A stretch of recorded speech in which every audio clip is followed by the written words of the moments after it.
Fala investidor, fala investidora, como é que vocês estão? Espero que estejam todos muito bem. Quem fala é o André, criador do canal e investidor qualificado. E hoje eu vou estabelecer para você uma relação que poucas pessoas fazem. Quando eu vejo algumas pessoas que investem em fundos imobiliários e em ações, algumas pessoas acham que esses mundos eles não se conversam, mas na verdade, muitos dados a partir da análise de algumas ações, você consegue extrair para já imaginar qual será o futuro dos fundos imobiliários.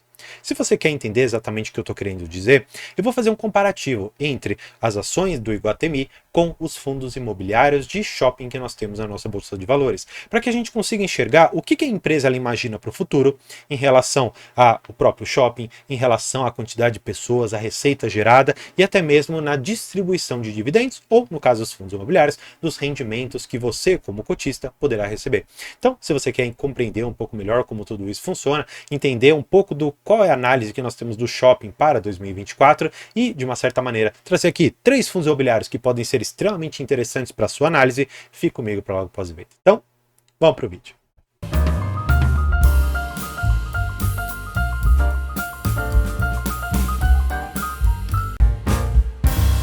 Bem, e para a gente iniciar, eu vou trazer você aqui para os resultados do próprio shopping Iguatemi, as ações aqui do Iguatemi, que na verdade tem vários shoppings.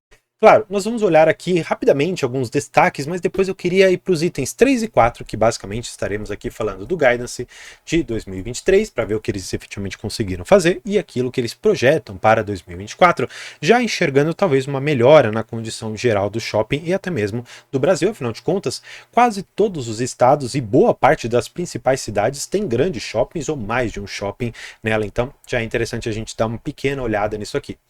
Em relação aos seus resultados, olha só que interessante o comparativo que eles têm aqui. Quando você olha, no geral, para as vendas, você percebe que houve um aumento de quase aqui 12% em relação ao quarto trimestre lá de 2022. E no geral, em relação a 2022, foi um ano bem melhor. Tanto é que o EBITDA subiu aqui quase 30%, comparado mais uma vez com o quarto trimestre. A alavancagem, especialmente aqui, não vai ser tão importante porque eu não quero analisar esta ação específica. Eu quero que a gente olhe um pouco mais para o que pode você imaginar lá para o seu fundo imobiliário, imaginar talvez para alguma ação que você tenha de shopping, como por exemplo até o Iguatemi, a Allos ou a JHSF, que tem alguns shoppings ali dentro. Quando você vê a questão dos destaques do resultado, você pode ver o custo de despesa do shopping encerram aqui com uma queda de praticamente 10%. Quando você vê o break-even encerrou em 4,7 milhões, mas eles tiveram um valor muito superior. Alavancagem, a taxa de ocupação, isso é muito importante, gente, para a gente imaginar o que a gente pode esperar de vacâncias nos nossos shoppings. Eles colocaram que houve uma taxa de ocupação que atingiu 94,5% no quarto trimestre, encerrando o ano inteiro de 2023, encerrou com uma ocupação de 95%. Ou seja, a princípio nós temos nos shoppings um limite. Nós devemos procurar shoppings, ou pelo menos fundos imobiliários, que tenham uma vacância que esteja pelo menos abaixo de 5. Isso já mostraria algo interessante. Por quê? O Iguatemi, assim como a Allos, eles são referências em termos de shopping. E exatamente por ser referência, a gente tem que buscar nos dados deles algo para a gente equiparar em relação aos nossos fundos imobiliários. Porque simplesmente olhar para o rendimento, olhar para a gestão, é o ponto inicial, mas quando você consegue equiparar o seu fundo com as melhores estruturas que nós temos, aí sim você consegue achar um diferencial. Eles colocam aqui algumas outras questões específicas dessa empresa, mas eu não queria entrar especificamente nisso. Alguns destaques, tá bom? Algo que você precisa também olhar, que é muito interessante. Vamos ver aqui, relação de 12 meses. Olha que legal. A venda por metro quadrado está aumentando em quase que 10,6%, né? Quase 11%. O aluguel também teve um reajuste razoável aqui na casa de 5,6% e o aluguel por metro quadrado também teve um aumento maior. O que isso significa? A princípio, quando eu falo de venda por metro quadrado, significa que eu estou aumentando em relação ao ano passado as minhas vendas em pelo menos 11% aqui, basicamente. O aluguel, ele tem que acompanhar basicamente essas vendas, porque já que você vende mais, você de uma certa maneira também paga um aluguel maior. Por quê? E aqui é uma coisa que algumas pessoas não sabem, e aqui esse canal é para te ajudar a compreender todas as dinâmicas possíveis dentro de um fundo imobiliário ou uma ação.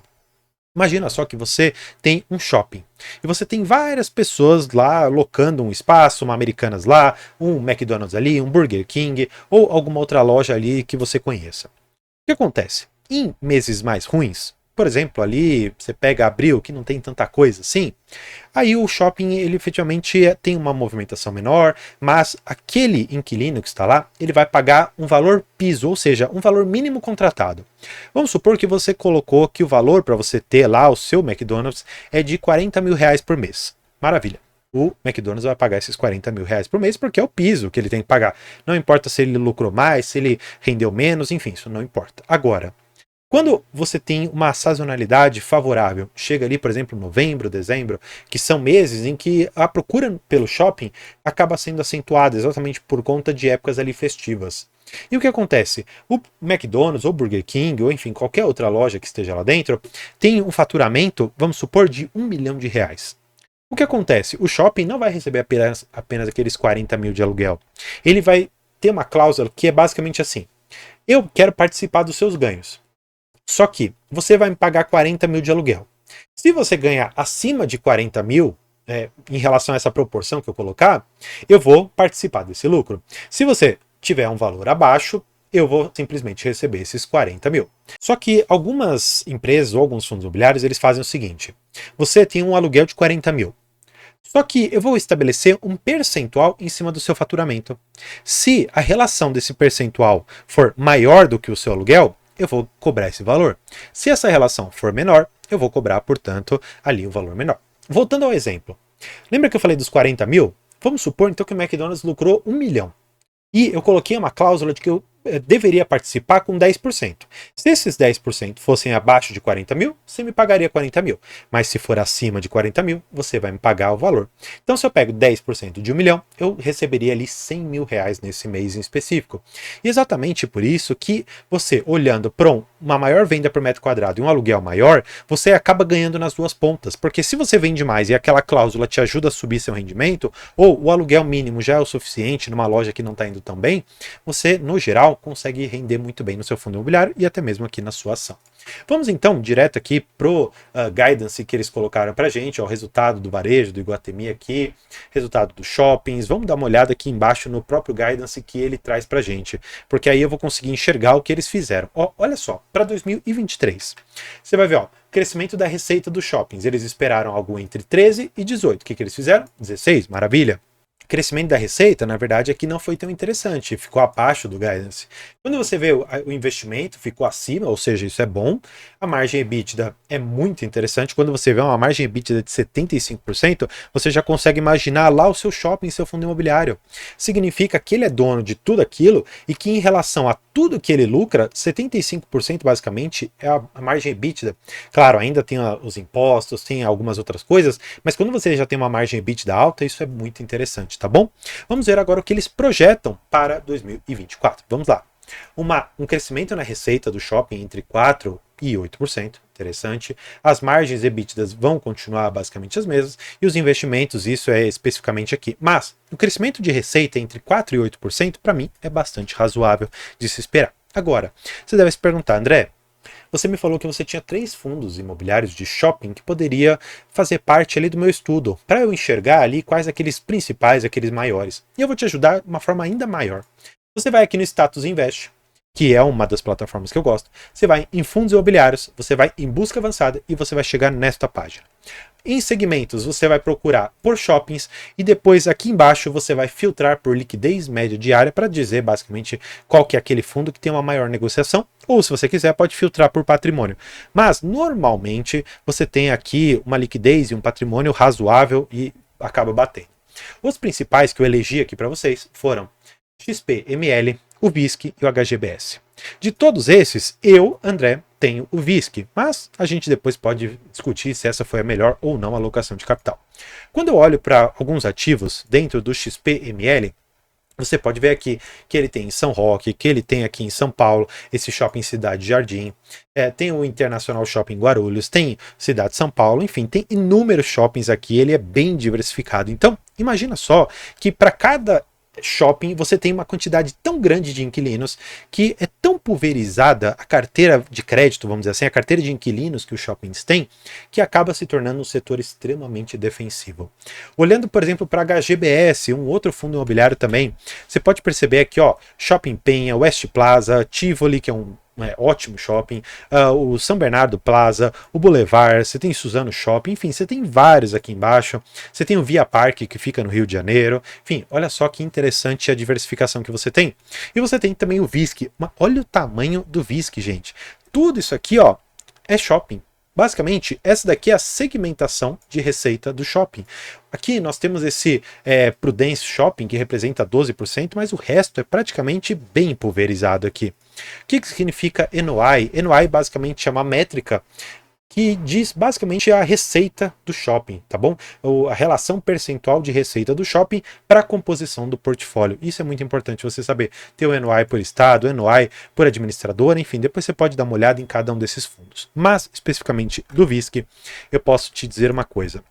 Olhando para todo o portfólio dele e olhando para o segmento no geral, eu estou bem otimista. E eles trazem esse otimismo exatamente aqui no próprio guidance que a empresa traz. Então, olha só, se a empresa ela está esperando pagar de R$1 a R$1,10 por mês, vamos dizer assim, seria algo interessante de você esperar o quê? Que esse fundo ele pague para você algo, vamos colocar a média, tá bom? 1,05 vezes 12 significa que ele pagaria R$12,60 por cota.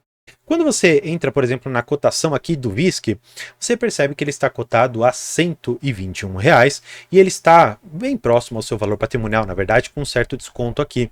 E olha só que interessante, ele teve uma reavaliação positiva e isso fez com que o valor patrimonial subisse, fazendo, consequentemente, que a relação preço sobre o valor patrimonial também caísse. E olhando essa relação, olha só que interessante. Esses R$12,60 dividido por 121,49, que é a cotação atual, te geraria um yield anual de 10,37%. Sim, você deve olhar o tipo de imóvel que você tem, o tipo de gestora e tudo mais que é importante dentro do seu fundo imobiliário.